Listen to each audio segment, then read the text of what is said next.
তো বন্ধুরা সবাই কেমন আছে? আবার একটা নতুন ভিডিও নিয়ে চলে আসলাম। আর আমার ভিডিও ভালো লাগলে অবশ্যই লাইক কমেন্ট শেয়ার করো।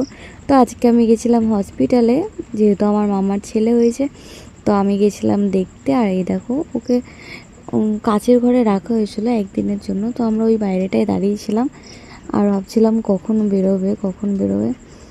তারপর আমি একটু ভিডিও করছি। এই যে আমার মামা দেখো টেনশন করছে, দাঁড়িয়ে দাঁড়িয়ে বেরোচ্ছে না। দেখে এই যে একভাবে তাকিয়েই ছিল ওইদিকে যে কখন বেরোবে। কিন্তু আমার মা এত লেট করছিল ভিতরে, কি বলবো। আর এই দেখো সবাই, এই যে মামা দাঁড়িয়ে আছে, দিয়ে ওখান থেকে একবার এইদিকে হাঁটছে একবার ওইদিকে যাচ্ছে। তারপরে অনেকক্ষণ পরে তখনও এই যে সবাই দেখো বেরোচ্ছে, সবার হাতেই বাচ্চা ছিল। তো মামা একটু টেনশনও করছিল যে ওই যে অতগুলো লোক দেখে আমরা ভেবেছিলাম হয়তো ওর মধ্যে হয়তো আছে, তো তাকিয়ে দেখছি যে না, ওর মধ্যেও মা নেই। তারপরে আবার একটু এগিয়ে গিয়ে দাঁড়িয়েছিলাম যে যদি দেখতে পাই, তো উপরে যেহেতু। তারপরে দেখো ওই যে আমার মা দাঁড়িয়ে ভাইকে কোলে নিয়ে, গোলাপি কালারের শাড়ি পরে, ওটা হচ্ছে আমার মা, ভাইকে কোলে নিয়ে দাঁড়িয়েছিল। যেহেতু ওখানে একটা ম্যাডাম ছিল, তো মা বেরোতে পারছিল না, আরও কাচের ঘর থেকে ওকে বার করা হয়েছে। তো তারপরে আমরা এখানটা দাঁড়িয়েছিলাম আর মাকে আমি ইশারাতে বলছিলাম যে একটু আসো। আর দেখো এই ছেলেটা এমন কি দাঁড়িয়ে পড়লো যে ওটা আড়াল হয়ে গেল, আমি আর দেখতেই পাচ্ছি না। আর এই দেখো ছোট্ট ভাইকে নিয়ে আমার মা বেরিয়ে পড়লো। এরপর মা তো একটুও দাঁড়াচ্ছিল না, আমি বলছিলাম একটু কি দাঁড়াবে না, আমাদেরকে কি দেখাবে না। আর মা সমানে ওই ম্যাডামকে দেখাচ্ছিল, বলছে দাঁড়ালেই এখন বকা দেবে। তারপর ওই যেতে যেতে আমি একটু লুকিয়ে একটু ভিডিও করে নিলাম, কারণ ভিডিও করা বারণ আছে। তো তাও আমি একটুখানি ভিডিও করে নিচ্ছিলাম। তো দেখো ও এক চোখ খুলে তাকিয়ে দেখছিল আমাদেরকে।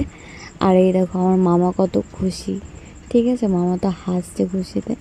তারপর আমরা মামি যে বিল্ডিংয়ে আছে সেই দিকে চলে গেলাম। তো দেখো রোদ ছিল বলে আমার মা একটু আড়াল করে ঢেকে নিচ্ছিল। তারপরে এই দেখো ফাইনালি আমি একটু কোলে নিয়ে আমি একটু ভিডিও করছিলাম। আর ও দেখো ঘুমাচ্ছিল সমানে, আর মাঝে মাঝে একটু তাকাচ্ছিল। তো যখন তাকাচ্ছিল তখন আমি ওর সাথে কথা বলতেই ব্যস্ত ছিলাম, তাই তখন আর ভিডিও নিতে পারিনি। তো দেখো আমি এখানে কিছু ফটো নিয়েছিলাম, আমার সাথে নিয়েছিলাম, ওর একার নিয়েছিলাম। তো প্রত্যেকটাতে ঘুমিয়ে আছে, এটা একটু পোজ দিয়েছে। আর এই যে আমার মামি, আমি জামা নিয়ে গেছিলাম, তো সেগুলোই দেখছিল। তারপরে এই যে আমার মাসি চলে এসছে এখানে, আমার মাসি তো ভিতরে যাবে বলে খুব তাড়াহুড়ো করছিল, দিয়ে মা আবার একটুখানি কি বলছিল জানি। তারপরে মাসিও চলে যায় ভিতরে। এই যে মামাও খুশি, কিন্তু মামাকে যেতে দেবে না, মাসি তাই গেলো। আর আমি জুতো পরে নিলাম। তারপরে আমরা এবার ওই ওয়ার্ডের বাইরে থেকে বেরিয়ে যাব, কারণ আমাকে আসতে হবে বাড়ি। তারপরে দেখো আমি এখানে একটু ভিডিও করতেই নামছিলাম। তো সবাই একটু তাকিয়েও ছিল আমার দিকে, তাই আমার একটু লজ্জাও লাগছিল, তাই আমি হালকা একটু হাসছিলাম। তো দেখো এই যে হচ্ছে এটা আমার মা, এই যে গোলাপি কালারের এই যে এই বউটা, এইটা হচ্ছে আমার মা। উনি গিয়েছিল আমি জানি না। তো তারপর দেখো আমি স্টেশনে চলে গেলাম। তারপরে আমি এই যে 6 নম্বরে নামছিলাম, কারণ আমার ট্রেন 6 নম্বরে এসছে। তো আমি তাড়াতাড়ি করে নামছিলাম। তারপরে আমি চলে গেছিলাম ট্রেনের একদম পিছন দিকে, কারণ আমি তো নেমে টোটো ধরবো, তো পিছন দিকেই কানপুরের সিঁড়িটা পড়বে। তো সেই কারণে আমি চলে গেছিলাম একদম পিছন দিকে। তারপর আমি যেতে আবার একটু ভিডিও করেছিলাম। তো তারপরে একটা ছেলে আমার দিকে একভাবে তাকিয়েছিল, দিয়ে আমি আবার ভিডিওটা কিছুক্ষণ পরে বন্ধ করে দিয়েছিলাম।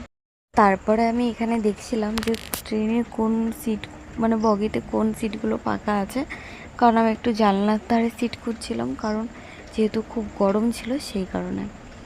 তারপরে আমি এখানে দেখো ট্রেনের মধ্যে উঠে পড়েছি। তখন ট্রেন লাইটটা জ্বালায়নি, কারণ বাইরে একটু বেলাটা ছিল। তো তাও আমি একটু ভিডিও করে নিলাম। আর এই দেখো পুরো ফাঁকা।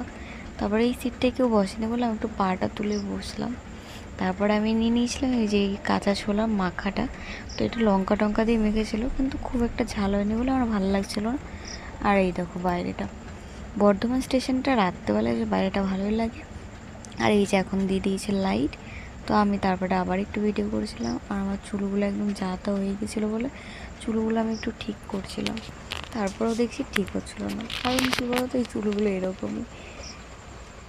তো তারপরে দেখো আমি ট্রেনে বসে আবার একটু ভিডিও করছি, দিয়ে আমি এই যে গাংপুর স্টেশন চলে এসেছি। পরে এবার আমি নামবো, তো উঠে আমি গেটের কাছেই এসেছিলাম।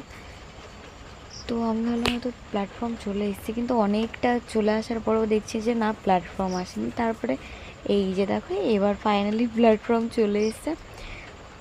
তো ট্রেনটা এখনও দাঁড়ায়নি, আর আমার কিন্তু এতে খুব ভয় লাগে, কারণ আমার একবার একটু অসুবিধা হয়েছিল, তো আমি তাই নামছিলামও না ভয়ে।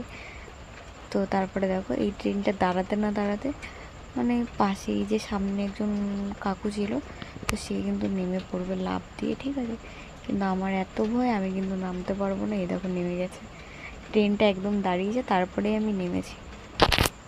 তারপরে দেখো আমি আবার ওই ওভারব্রিজ থেকে ওঠার সময় একটু ভিডিও করলাম। তারপরে এই যে দেখো ওভারব্রিজ থেকে আমি নামছিলাম, তখন লাইটটা অল্প বলে আমার মুখটা দেখা যাচ্ছিলো না। এবার আমি ওপারে গিয়ে ধরবো টোটো, তারপরে আমি টোটো করে যাব।